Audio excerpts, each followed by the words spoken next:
다크한 나이트메어 출발합니다. 서연 씨에게는 늘 의지가 되어주던 사촌 오빠 민수가 있었어요. 어린 시절부터 두 사람은 가족이면서도 친구처럼 지내며 서로의 비밀을 나누고 고민을 털어놓곤 했죠. 그런데 2020년 9월 민수와의 연락이 갑자기 두절되면서 서연 씨는 알 수 없는 불안에 휩싸였어요. 생일을 앞두고 미리 선물을 준비하려고 갖고 싶은 게 있으면 알려줘라는 문자를 보냈지만 하루가 지나고 일주일이 지나도 답장이 없었어요. 결국 한 달이 지나도록 민수는 아무런 연락을 주지 않았고 전화를 걸어도 받지 않았어요. 활발히 활동하던 민수의 SNS 계정까지 흔적 없이 삭제되어 있었죠. 서연 씨가 답답함에 잠 못 이루던 어느 날 뜻밖에도 민수에게서 연락이 왔어요. 반가움과 동시에 무슨 일이 있었는지 걱정이 앞섰죠.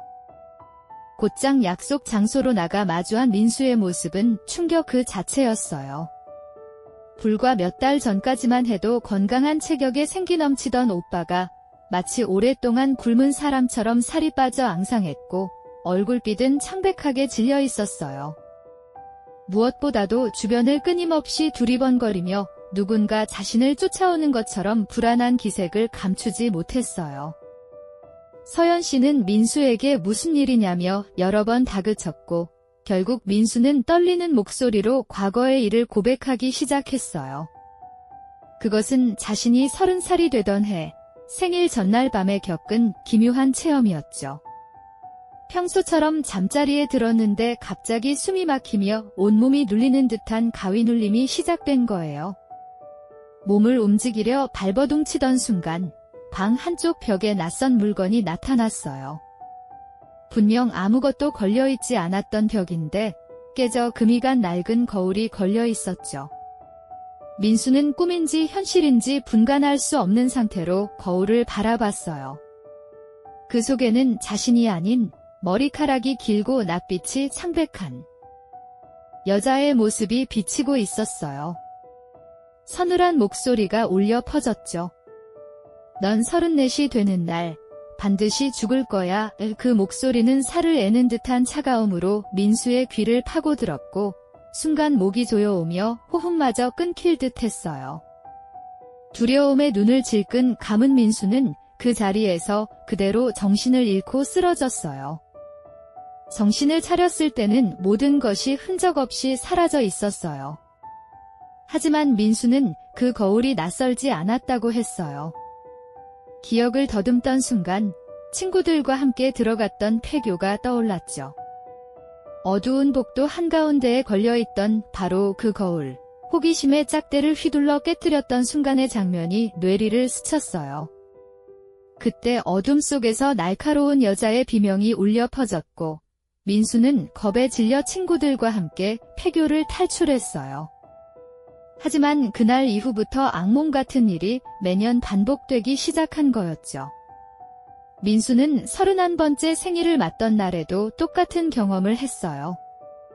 잠을 자던 중 귀를 찢는 듯한 깨진 거울 소리와 함께 그 여자가 다시 나타났죠. 머리카락이 흩날리며 가까이 다가오더니 올해도 널 지켜보고 있어 라는 속삭임을 남겼어요. 그날 이후 민수는 밤마다 불안에 시달렸고 32, 33이 되는 생일까지도 여자는 어김없이 찾아왔어요. 그 목소리는 점점 더 선명해졌고 34이 되면 널 데려가겠다는 말만 되풀이했죠. 민수는 매년 반복되는 악몽에 점점 지쳐갔어요. 낮에도 방 안벽에 거울이 나타날까 두려워 불을 끄지 못했고 혼자서는 외출조차 어려워졌어요.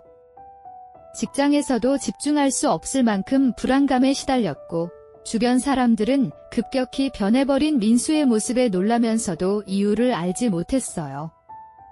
오직 서연 씨에게만 민수는 고통을 토로할 수 있었죠.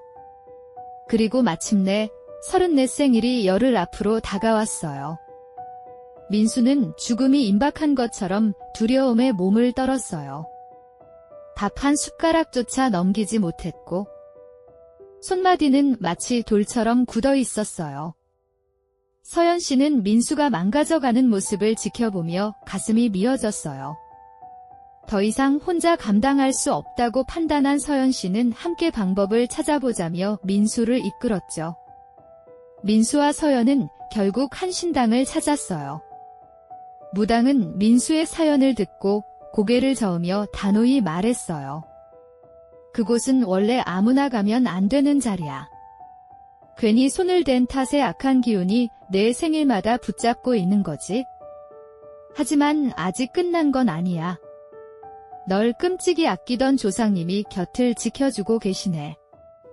그분의 힘만 믿을 수밖에 없어 민수는 간절히 물었어요. 그럼 저는 죽지 않는 건가요? 무당은 잠시 눈을 감았다가 입을 열었어요. 집에 내 증조 할아버지가 쓰던 물건이 있을 거야. 그걸 베개 밑에 두고 자라. 그리고 절대로 손을 놓지 마. 약속을 어기면 넌 다시 붙잡힐 거다. 민수와 서연은 신당을 나온 뒤 곧장 집으로 돌아갔고 민수는 어머니에게 증조 할아버지에 대해 물었어요. 그러자 어머니는 조용히 대답했죠. 내 증조 할아버지는 내가 어릴 적 늘 손을 잡아주셨단다. 어디서든 절대 내 손을 놓지 않으셨지. 민수는 혹시 증조 할아버지의 유품이 있냐고 물었고 어머니는 깊은 서랍에서 오래된 지팡이를 꺼내주셨어요. 세월의 흔적이 고스란히 남아있었지만 단단한 기운이 느껴졌죠. 민수는 지팡이를 손에 쥐며 설명하기 어려운 든든함을 느꼈어요. 아버지가 살아계셨을 때 늘 짚고 다니셨던 거야. 내가 어디로 가든 손을 잡고 지켜주시던 분이지. 민수는 그날 밤 지팡이를 베개 밑에 두고 잠자리에 누웠어요. 밤이 깊어가자 민수는 여전히 잠을 이루지 못했어요. 눈만 감은 채 숨을 고르던 순간 갑자기 낯선 복도의 공기가 느껴졌어요. 눈을 뜨자 자신은 방이 아니라 어두운 폐교 복도 위에 서 있었어요. 그리고 그 옆에는 누군가가 손을 꼭 잡고 있었죠. 지팡이를 짚고 걸어가는 그림자. 민수는 곧장 알아차렸어요.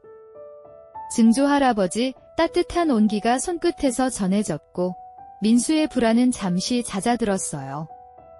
그러나 그 순간 폐교 어딘가에서 귀를 찢는 듯한 비명이 다시 울려 퍼졌어요.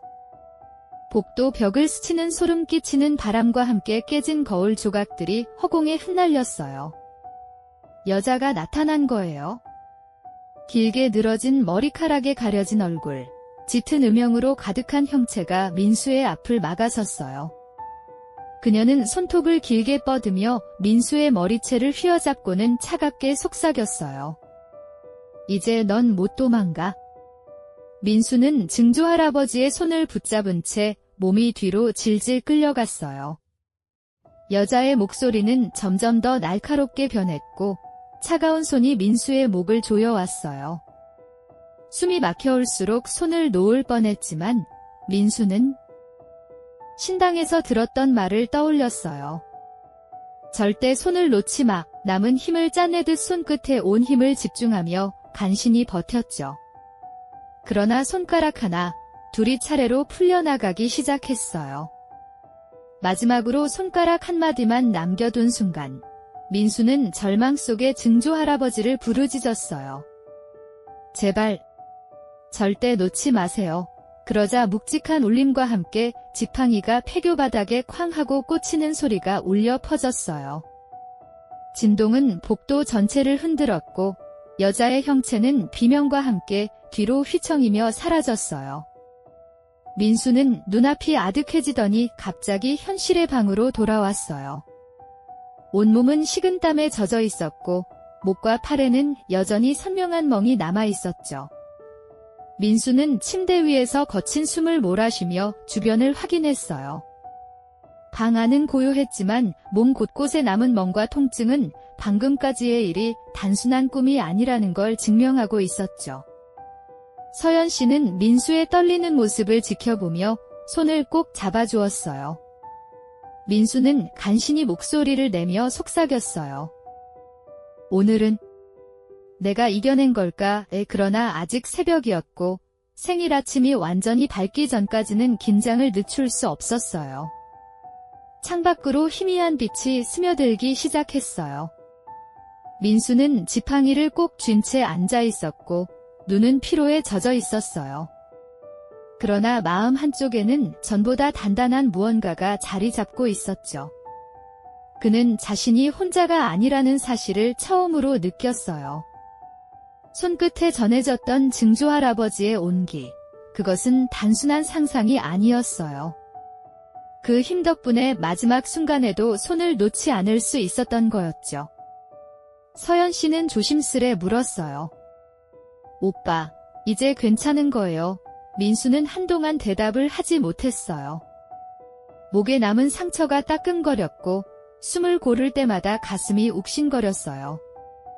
하지만 그는 고개를 끄덕이며 힘겹게 미소를 지었죠. 아직 두렵긴 한데 이번에는 무언가 달라진 것 같아. 누군가가 나를 끝까지 지켜준 게 분명해.